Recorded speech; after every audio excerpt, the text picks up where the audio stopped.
जरा सोचिए, आज हम एक दिन भी टेलीफोन के बगैर नहीं गुजार सकते।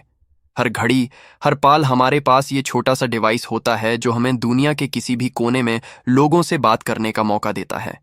लेकिन क्या आपने कभी सोचा है कि सबसे पहला टेलीफोन किसने और क्यों बनाया? आज हम जानेंगे उस कहानी के बारे में जिसने कम्युनिकेशन टेक्नोलॉजी में एक नया इनकलाब बर्पा कर दिया। आज से लगभग 150 साल पहले 19th सेंचुरी में दुनिया एक मुकम्मल तौर पर मुख्तलफ थी।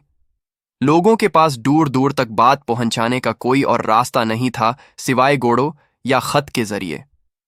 इसी दौर में एक साइंटिस्ट था जिसका नाम अलेक्जेंडर ग्रैहम बेल था। बेल का शौक और मकसद था कि ऐसे तरीके तलाश करें जो दूरियों को मिटा दे और लोगों को आपस में मिला दे। इसका नतीजा बना टेलीफोन का इन्वेंशन। आज हम इस कहानी को एक्सप्लोर करेंगे कि बेल ने यह सफर कैसे शुरू किया, कैसे उन्होंने मुश्किलें फेस की और किस तरह यह इन्वेंशन हमारी जिंदगियों का हिस्सा बन गया। अलेक्जेंडर ग्रैहम बेल 1847 में स्कॉटलैंड में पैदा हुए। उनका खानदान हमेशा से कम्युनिकेशन और लैंग्वेज स्टडी में माहिर था। बेल के वालिद अलेक्जेंडर मेलविल बेल एक मशहूर प्रोफेसर थे जो डेफ और म्यूट लोगों के लिए एक ऐसे सिस्टम पर काम कर रहे थे जो उनकी मदद कर सके। बेल भी बचपन से ही कम्युनिकेशन और साउंड टेक्नोलॉजी में दिलचस्पी रखते थे। उनका ये शौक उन्होंने अपने वालिद और फैमिली के इन्फ्लुएंस से हासिल किया। बेल को हमेशा यह मसला परेशान करता था कि कैसे लोगों को उनके प्यारों से दूर रखने वाली दूरियों को कम किया जा सकता है। वो ये देखते हुए बड़े हुए कि लोगों के पास बात पहुंचाने का तरीका या तो घोड़े के जरिए खत भेजना होता था या महीनों का इंतजार करना पड़ता था। ये चीज उन्हें एक टेक्नोलॉजी बनाने के लिए इंस्पायर करती थी जो दूर दूर तक लोगों को मिलाए। अपने शौक और मोटिवेशन के साथ बेल ने टेलीग्राफ और साउंड ट्रांसमिशन पर काम शुरू किया। उस वक्त टेलीग्राफ की टेक्नोलॉजी आम थी, मगर इसमें सिर्फ मोर्से कोड का यूज होता था और सिर्फ लिखने और पढ़ने के जरिए ही मैसेजेस पहुंचाए जा सकते थे। बेल और उनके असिस्टेंट थॉमस वॉटसन ने मिलकर सोचा कि अगर आवाज को भेजना मुमकिन हो जाए तो दुनिया में कम्युनिकेशन का तरीका बदल सकता है। बेल और वॉटसन ने सालों तक एक्सपेरिमेंट्स किए। उन्होंने अपने लैब में बहुत सी चीजों को मिक्स और मॉडिफाई किया, कई टूल्स और पार्ट्स को यूज किया जो उन्हें साउंड को डिस्टेंस पर ट्रांसमिट करने में मददगार साबित हो सकते थे। यह सफर आसान नहीं था, लेकिन बेल और वॉटसन ने अपने मकसद को हासिल करने के लिए कोई कसार नहीं छोड़ी। बेल के लिए यह इन्वेंशन एक मिशन था और वॉटसन भी उनके इस मिशन में शामिल हो गए।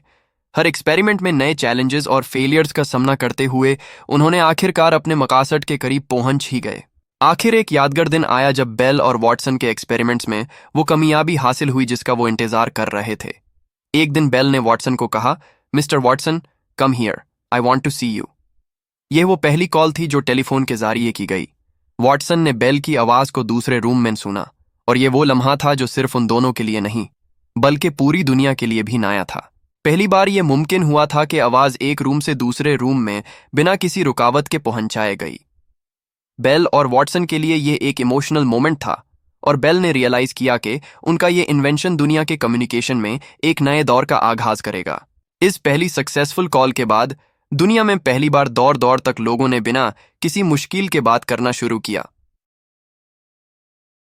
1857 में बेल टेलीफोन कंपनी का आगाज हुआ, जिसे हम आज के मॉडर्न टेलीकम्युनिकेशन का बेस भी कह सकते हैं।